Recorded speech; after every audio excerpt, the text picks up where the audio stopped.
It's like, where's all the time gone? It's incredible.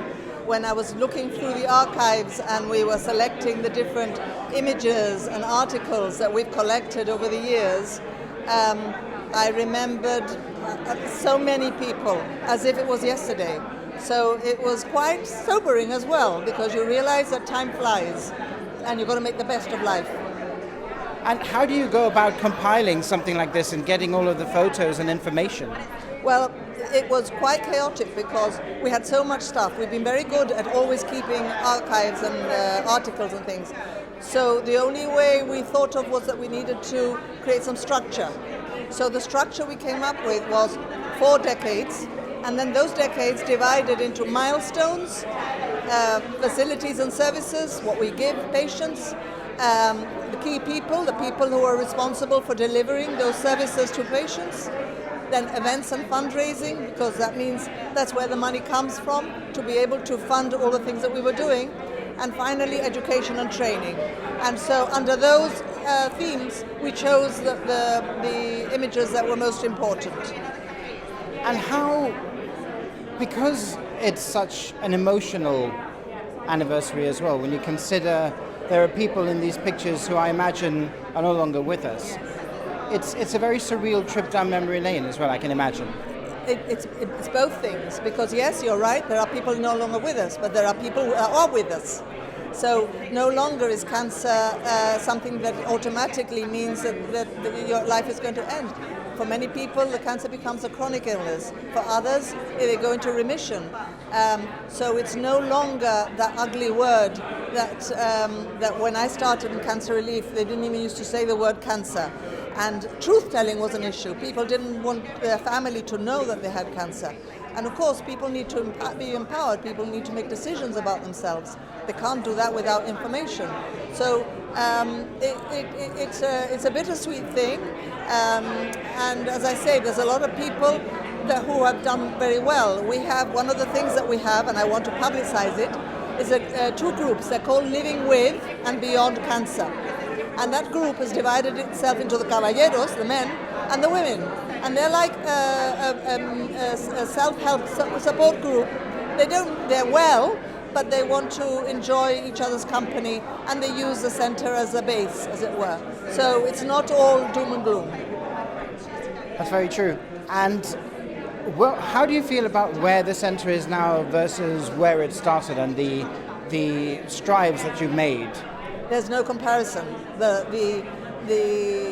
development has been meteoric, because the center that we have now has enabled so many services to be developed, which would have been impossible in the old prefab in the Lady Williams Center. The charity also had to look at itself and see how we could be much more relevant to people of different ages, because there was a time when the most of the patients that we had were elderly ladies. I'm going back many years now. And when one of the things we thought is we've got to reach, if someone is young, if it's a young man, a young woman, a young family, we need to be able to reach them. So we've got to change the image that we have of the charity. And I believe that under the leadership of our Chief Executive, Grania McKenna, we have done that. We have a wonderful team of nursing staff. We have a team that is dedicated to looking after patients in the centre with all the services that the centre offers. And then we've got the hospice outreach service, which is funded by government, which works in conjunction with the GHA district nurses and palliative care team. So I have to say that when we moved to the new place, I never thought we would be where we are now. One more question I wanted to ask you, and I was wrestling whether to ask this or not on the way down here, because it's a service nobody really wants to use, but it's good to know that it's there. Would that be a fair assessment? I suppose nobody wants to be given a diagnosis of cancer, but most people tell you that when they're told that they've got cancer, many people initially go blank. They're not able to take in information, and with the passage of time, they want to ask questions. They want to be able to speak to others. They want information from people who know. And so our nurses are specially trained in that. And if there are any medical problems or anything like that, and they have difficulty in accessing their doctor, Cancer Relief or the staff will assist in approaching whoever it is that the person may need to see. So it's if you go up there, people think it's a very negative, dark place. It's not.